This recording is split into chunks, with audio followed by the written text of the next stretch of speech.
Hi hello నమస్తే friends. ఈరోజు వీడియోలో రెసిపీ వచ్చేసి శనగపప్పు వంకాయ మిల్ మేకర్ ఏ విధంగా ప్రిపేర్ చేయాలో ఈ వీడియోలో చూపించబోతున్నాను.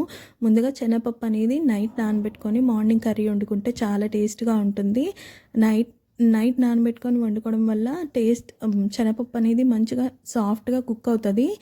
అప్పటికప్పుడు నానబెట్టుకున్న కర్రీ అనేది బాగానే ఉంటుంది. నేనైతే ఇన్స్టెంట్గా ఒక హాఫ్ అన్ అవర్ కర్రీ వండక ముందు నానబెట్టుకొని కర్రీ ప్రిపేర్ చేశాను. టేస్ట్ కూడా చాలా బాగుంటుంది. ఇక్కడ శనగపప్పు అనేది చిన్న గ్లాస్ మెజర్మెంట్ తీసుకున్నాను. శనగపప్పు బాగా కడుక్కొని అందులో హాట్ వాటర్ యాడ్ చేసుకొని ఒక half an hour lid close చేసి పక్కన ఉంచుకోండి. ఇక్కడ మిల్ మేకర్ అనేది మీకు తగినంత మిల్ మేకర్ తీసుకొని మిల్ మేకర్ బాగా కడుక్కొని అందులో కూడా హాట్ వాటర్ యాడ్ చేసుకొని మూత పెట్టేసి పక్కన ఉంచండి. ఇప్పుడు స్టవ్ ఆన్ చేసుకొని మీడియం ఫ్లేమ్లో పెట్టి oil 3 table spoon oil add చేసుకొని ఆయిల్ హీట్ అయిన తర్వాత కట్ చేసి పెట్టుకున్న ఉల్లిపాయలు పచ్చిమిరపకాయలు యాడ్ చేసుకోండి. ఉల్లిపాయలు పచ్చిమిరపకాయలు ఫ్రై అయిన తర్వాత అందులోకి నానబెట్టుకున్న పచ్చెనగపప్పు యాడ్ చేయండి. పచ్చెనగపప్పు యాడ్ చేసిన తర్వాత కొంచెం పసుపు, మీకు తగినంత సాల్ట్ యాడ్ చేసుకొని ఒక 2 మినిట్స్ లిడ్ క్లోజ్ చేసి సిమ్లో పెట్టి ఉడికించుకోండి.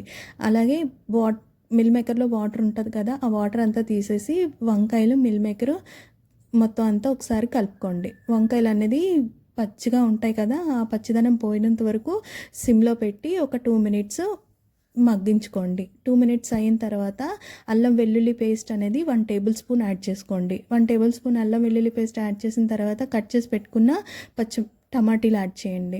ఇక్కడ కొబ్బరి ముక్కలు చూపించాను కదండి, అవి మిక్సీలో వేసుకొని బ్లెండ్ చేసుకొని అందులో కొబ్బరి పాలు అనేవి ఇందులోకి యాడ్ చేసుకోండి.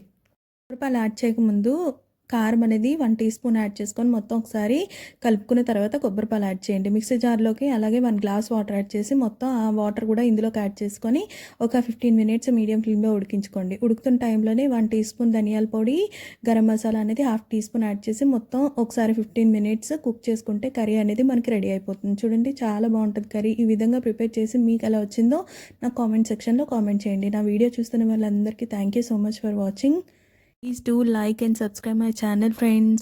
Bye bye. Thanks for watching.